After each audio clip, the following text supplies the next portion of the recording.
दोस्तों, जिंदगी में अगर सच्चा प्यार ना हो, सुख सुविधाएं और चेहरे पर चमक ना हो तो यह पूरा जीवन बहुत नीरस लगने लगता है। और हमारे जीवन में इन सभी खुशियों का, इन सभी सुखों का इकलौता कारक ग्रह सौंदर्य और ऐश्वर्या के देवता शुक्र देव है। नमस्कार दोस्तों, जय माता दी, जय शुक्र देव। आपके अपने YouTube चैनल अक्षित एस्ट्रो मास्टर पर आप सभी का बहुत बहुत स्वागत है। मैं हूं आपका अपना एस्ट्रोलॉजर दोस्त राजेश कालिया। मेरे मेष राशि वाले प्यारे दोस्तों, कैसे हैं आप?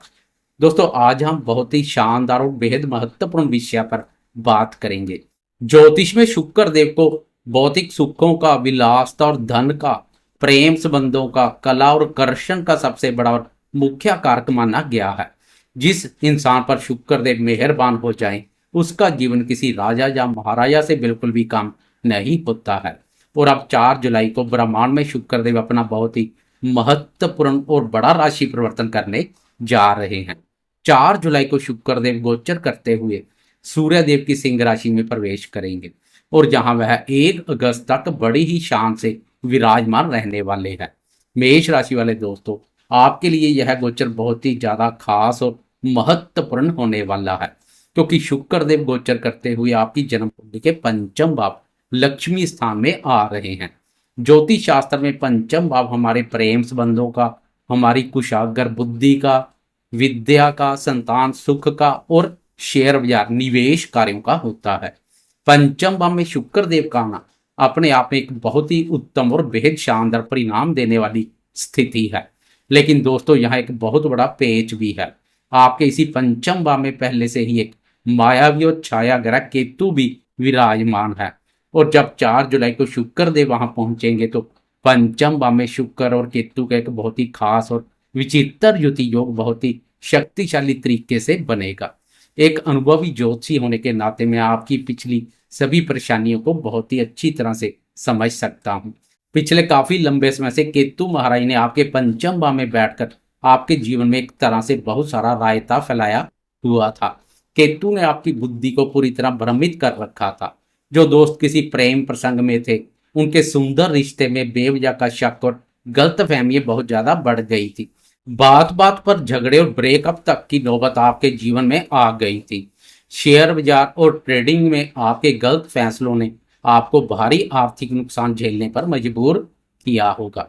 और विद्यार्थियों का तब पढ़ाई से पूरी तरह से मन ही भटक गया था। संतान की तरफ से भी कोई ना कोई लगातार चिंता आपके मन में बनी हुई थी। लेकिन अब मेरे मेष राशि वाले प्यारे दोस्तों, आपको एक गहरी सांस लेकर मुस्कुराना चाहिए, क्योंकि 4 जुलाई से सौंदर्य के देवता शुक्र केतु के फैलाए हुए इस सारे रायते को, इस सारी दिमागी कंफ्यूजन को साफ करने आ रहे हैं।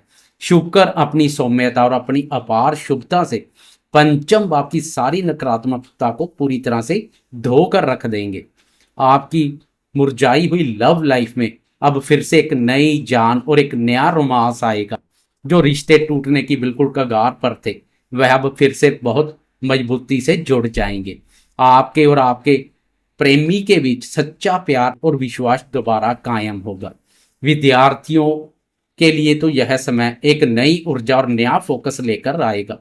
आपकी बुद्धि बहुत ही ज्यादा रचनात्मक हो जाएगी। अगर आप कला, सिनेमा, मीडिया या डिजाइन के किसी भी क्षेत्र से जुड़े हैं तो यह समय आपको बहुत शानदार सफलता दिलाएगा। अब एक और बहुत ही महत्वपूर्ण बात, मेरे मेष राशि वाले प्यारे दोस्तों, शुक्र देव आपकी जन्म कुंडली में 2 बहुत ही अहम भावों के स्वामी भी है। दूसरा भाव आपका धन और कुटुंब का, और सप्तम भाव दंपत्य भाव और व्यापार भाव। जब आपके धन भाव का स्वामी शुक्र सीधे आपके पंचम भाव में आएगा तो क्या होगा? आपके बैंक बैलेंस में जबरदस्त वृद्धि होगी।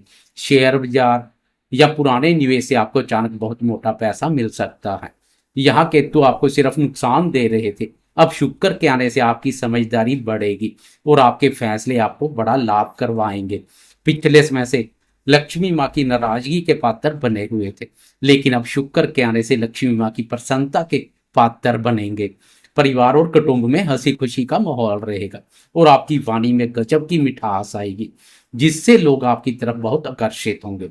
वहीं सप्तम भाव दंपत्य भाव के स्वामी का पंचम भाव में जाना बेहद शुभ है। पति पत्नी के नीरस रिश्तों में फिर से एक नया और खूबसूरत रोमांस आएगा। जो दोस्त सिंगल हैं या विवाह करना चाहते हैं, उन्हें इस समय अपना मनपसंद जीवन साथी मिल सकता है। प्रेमियों के प्रेम विवाह के योग बनेंगे। व्यापारियों के लिए भी यह गोचर शानदार है, क्योंकि व्यापार में आपकी कुशाग्र बुद्धि और नए आइडियाज आपको बहुत बड़ा मुनाफा दिलाएंगे। संतान की तरफ से चल रही पुरानी चिंताएं अब खुशियों और आपके गर्व में बदल जाएंगी। आए अब आते हैं शुक्रदेव की शुभ दृष्टि पर। पंचम भाव में बैठकर शुक्रदेव अपनी सातवीं और पूर्ण शुभ दृष्टि सीधे आपके 11वें भाव लाभ स्थान पर बहुत ही शानदार तरीके से डालेंगे। 11वां भाव हमारी आय, लाभ, इच्छा पूर्ति, बड़े भाई बहन और मित्रों का होता है। शुक्र की शुभ दृष्टि के प्रभाव से आपकी आय में एक जबरदस्त वृद्धि होगी। पैसा कमाने के कई नए नए रास्ते आपके लिए खुलेंगे। आपके सोशल नेटवर्क में कुछ ऐसे लोग जुड़ेंगे जो भविष्य में आपको व्यापार में बड़ा फायदा देंगे। आपकी लंबे समय से रुकी हुई इच्छाएं इस शुभ समय में पूरी हो जाएंगी। लेकिन मेरे मेष राशि वाले दोस्तों, आपको यह बिल्कुल भी नहीं भूलना है कि यहाँ पंचम भाव में केतु भी मौजूद है। इसलिए आपको इस गोचर के दौरान दो बातों का बहुत ही खास ध्यान रखना होगा।